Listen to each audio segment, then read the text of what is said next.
Salut à toutes et à tous, salut Florian. Salut Shannon. Comment ça va? Ah bah écoute, là je pense qu'on va faire une petite pizza, donc ça peut caler. Mais oui, parce que bon, on va vous l'avouer, on a une nouvelle idée de concept, une idée qui est la mienne, mais qui était une idée un peu pourrie. Il aurait fallu me restreindre, Florian. Comment tu vends le concept? Explique pourquoi surtout.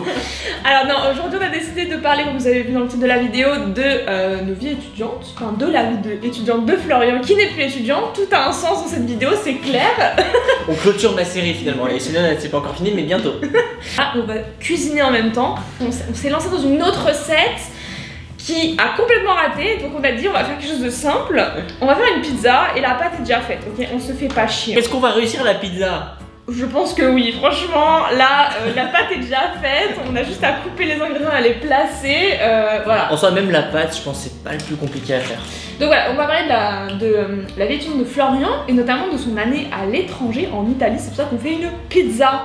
Exactement, et pour votre culture, quand vous allez au restaurant et que vous demandez deux pizzas, il faut dire deux pizzas. C'est plus de pizza, comme ça vous allez pouvoir vous la péter devant le serveur. Et ben on en apprend tous les jours avec Florian Novak. Je sais. Pourquoi tu es parti à l'étranger? Alors, déjà, je pense que j'en avais un peu parlé déjà dans le 4e numéro. C'était pas du tout prévu que je parte à l'étranger. Mais mon université savait que je voulais faire un doctorat et je pouvais continuer à l'université de Paris-Nanterre, là où j'étais pendant mon master. Sauf qu'ils m'ont expliqué que le programme de recherche à Nanterre n'était pas adapté à mon sujet de recherche. Moi, je suis plutôt tourné vers de la microéconomie, alors qu'à Nanterre, c'est plutôt de la macroéconomie. Je schématise un peu comme ça. Ils m'ont donc proposé d'aller étudier à l'étranger dans un établissement partenaire qui se situe à Turin et dont le programme est fixé justement sur la microéconomie. Donc au début j'étais un peu hésitant, je me voyais pas trop quitter Paris parce que je me plaisais bien, j'étais bien installé. Et je pense qu'avec le Covid j'ai eu un changement d'état d'esprit, une envie de partir presque soudaine et j'en ai pas mal discuté autour de moi. Et donc j'ai passé les concours, sachant que j'avais beaucoup plus de chances d'être accepté à Turin qu'à Nanterre, parce qu'à Nanterre il y avait 9 places pour l'ensemble des programmes, donc pas que économie, alors qu'à Turin il y avait 9 places rien que pour le programme d'économie. Donc j'ai passé les concours au mois de juin et je suis arrivé à la 2e place du concours, très content, très heureux de pouvoir aller à Turin. Comment s'est passé tes débuts à Turin? Est-ce que tu t'étais préparé, je pense par rapport à la langue déjà, avant d'arriver à Turin? Et je suis arrivé en Italie fin septembre. La rentrée était prévue début octobre, jusqu'à ce que j'apprenne début octobre que la rentrée serait prévue en décembre. Super, donc du coup j'étais pendant 2 mois à Turin, donc j'ai fait du repérage un peu, mais je suis rentré vite en France au mois de novembre à cause du 2e confinement qui a eu lieu quasi simultanément en France et en Italie. Alors les débuts se sont très bien passés. J'ai beaucoup pris sur moi parce que je suis quelqu'un de nature très timide et qui a très peur notamment de me planter sur la langue, alors que je sais pertinemment que les gens ne vont pas me juger si je parle pas très bien italien. J'ai peur de ne pas les comprendre toujours et de me faire passer pour le mec qui comprend rien. Donc c'était compliqué au début, un peu de stress, je sortais pas nécessairement beaucoup, ou alors je me baladais dans Turin tout seul. J'ai rapidement fait des rencontres, notamment des Français que j'ai rencontrés à Turin. Il n'y a pas majoritairement des Français, mais on sent que la culture française est bien présente dans la population, mais aussi dans l'architecture. C'est intéressant aussi. Et sachant qu'au niveau de la langue, toi tu n'avais jamais fait d'italien avant de partir à Turin. Exactement. Comment tu t'es préparé au niveau de la langue? Je sais que tu m'avais parlé de podcasts. Alors j'ai acheté un livre dans lequel il y avait 100 leçons avec des discussions de la vie quotidienne. Donc ça permettait aussi d'apprendre par cœur certaines questions, certaines formulations de phrases. Et ce livre était très bien fait parce qu'il faisait des points de grammaire et des révisions, ce qui faisait qu'il y a des formulations que je commençais à apprendre par cœur. C'est pas forcément très simple à apprendre tout seul, mais en me fixant une routine là-dessus, 20-30 minutes par jour, 2-3 leçons par jour, eh bien j'avais quand même quelques bases. Je dis pas que je m'en sortais le jour où je suis arrivé, mais j'ai eu moins de difficultés à me faire comprendre et à dire ce que je voulais que si je n'avais pas appris la langue. Tout la base de la pizza est faite avec... On va continuer en coupant la mozzarella. Comment se sont passés tes cours en Italie, sachant qu'il y avait quand même, vu que c'était l'année 2020-2021, et quand même le Covid. Exactement, c'était une année qui était un peu en 3 parties pour moi. Donc j'ai commencé en décembre, et en décembre j'étais chez mon père en France. Et donc tout était à distance, dans tous les cas tout était à distance. Donc c'était pas vraiment une rentrée, sachant qu'on était une promotion de 5 personnes. C'était pas nécessairement une vraie rentrée. Ouais, si tu veux, je sais pas. Allez, vas-y. Les cours étaient en anglais. Alors, il faut savoir que dans la promotion, on était 2 Français, 2 Italiens et une Marocaine. Et les profs parlaient très bien anglais. Mais c'est assez marrant parce que t'étais quand même un Français qui va en Italie, donc qui a dû apprendre l'italien et qui parle anglais. Ouais. En anglais. Ça fait un micmac de langue. Mais tant mieux d'ailleurs, parce que les cours en italien, ça aurait été bien compliqué. Quoique, les cours que j'ai eus, c'était pour moi quasiment des révisions. 80% des cours, je les avais déjà eus pendant mon master. Mais ceux de ma promo, notamment 3 personnes sur 5, n'avaient jamais suivi ces cours, ne venaient pas de ce cursus. Donc, grosso modo, cette année, c'est une sorte de Master 3, plus qu'une année de doctorat, même si on a eu des cours spécialisés pour le doctorat. Il y a eu un deuxième temps, c'est là où je suis revenu à Turin. Donc là, j'ai fait une partie des cours en présentiel et une partie des cours chez moi. Ça dépendait des profs. Et à partir de mars-avril, l'université a rouvert ses portes pour certains étudiants, dont les doctorants. C'est là où j'ai pu retourner quasiment tous les jours à l'université. On avait même des bureaux de doctorants en classe. Trop bien. Et en même temps, l'université de Turin, elle est magnifique comparée à celle de l'université de Paris-Nanterre, très moderne. Et j'ai fini l'année au mois de juillet. J'ai eu mes examens fin juillet, début août. Donc, comme tout était décalé, mais ça s'est très très bien passé avec toute la promotion. Et est-ce que tu as remarqué vraiment des gros changements de culture entre la France et l'Italie? Alors oui, 2 gros changements, la mentalité et la nourriture, bien sûr. La mentalité, je les trouve beaucoup plus posés, beaucoup plus joyeux. Ils sont souvent dans cette optique de juger les personnes autour de soi. C'est pas qu'ils s'en fichent de ceux qui les entourent, mais ils en sont indifférents, ce qui n'est pas pareil. Et on se sentait beaucoup plus à l'aise. Moi, ce qui me faisait rire, c'était qu'ils étaient très vivants, très expressifs, notamment quand ils n'étaient pas contents, même au téléphone, ils n'hésitaient pas à crier. Moi, j'ai entendu plusieurs fois des personnes crier au téléphone, même dans les cafés. Enfin, il y avait cette chaleur humaine qui faisait du bien, qu'on n'a pas toujours à Paris. Et en même temps, tu me diras, quand on quitte Paris, déjà, il y a un contraste.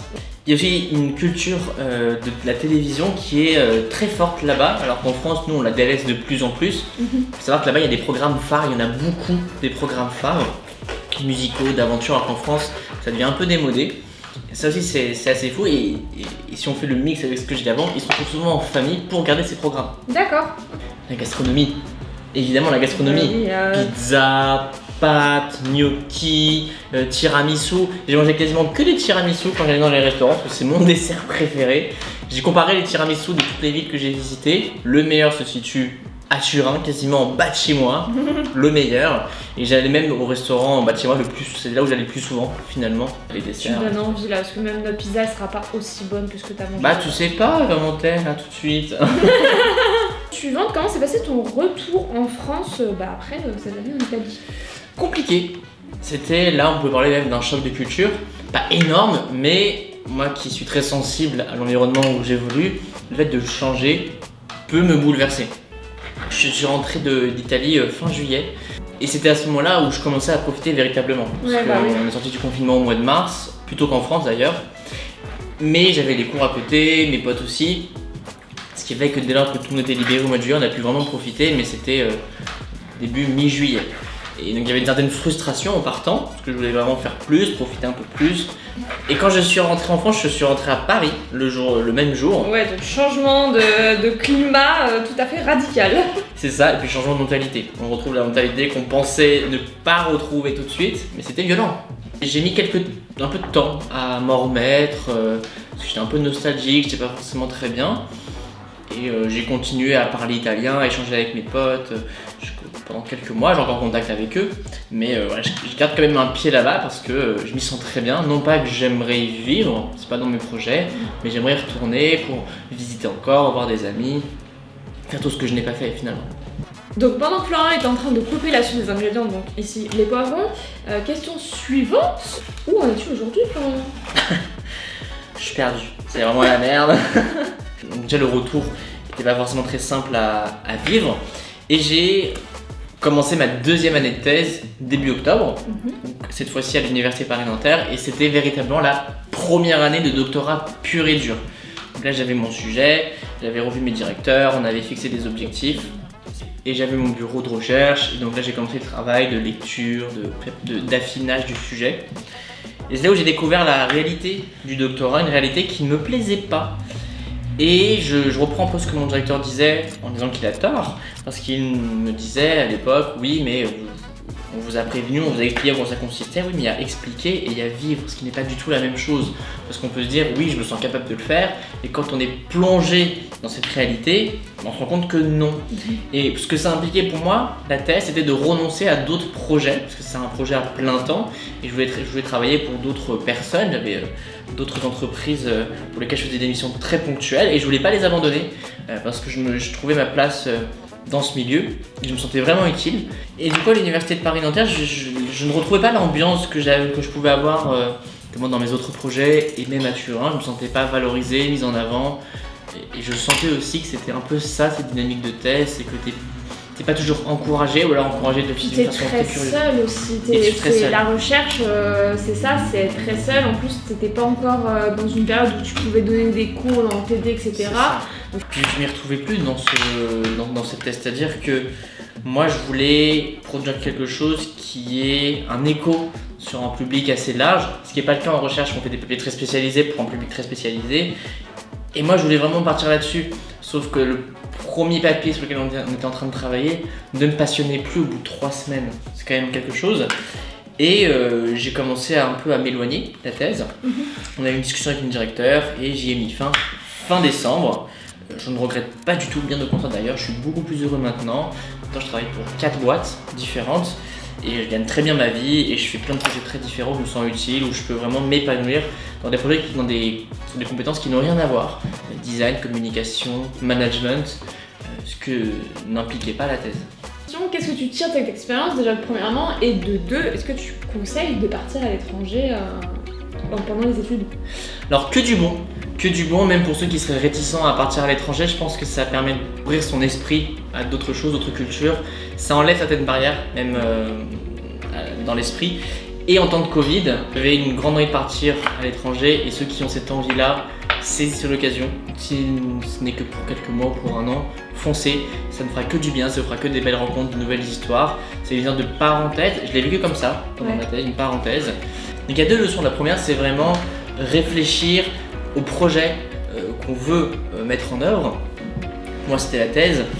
Ne pas forcément partir tête baissée, savoir aussi ce que ça implique.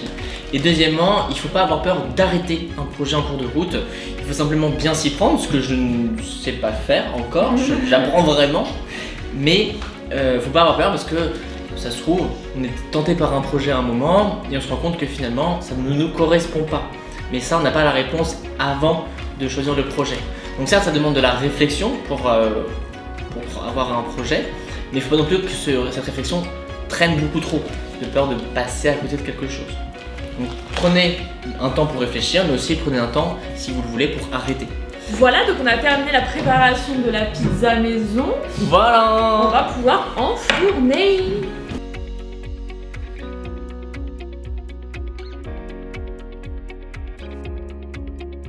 Et voilà, la pizza est prête, on va la sortir du four. Et regardez! Oh! Mais clairement, on est des super cuisiniers, je sais pas, je sais pas de quel ratage on parle. Il n'y en a pas eu. Sur ce, cette vidéo est terminée. Voilà, on a réussi notre pari. On a parlé de la vie étudiante de Florian. Dans à peu près 2 semaines, vous aurez une deuxième vidéo où on fera une autre recette et on parlera de ma vie étudiante, c'est-à-dire de mon année de césure. Voilà, est-ce qu'on réussira la nouvelle recette? Quelle est la question? On espère. Déjà, on pense qu'elle sera un petit peu plus sophistiquée que celle-ci, quoique.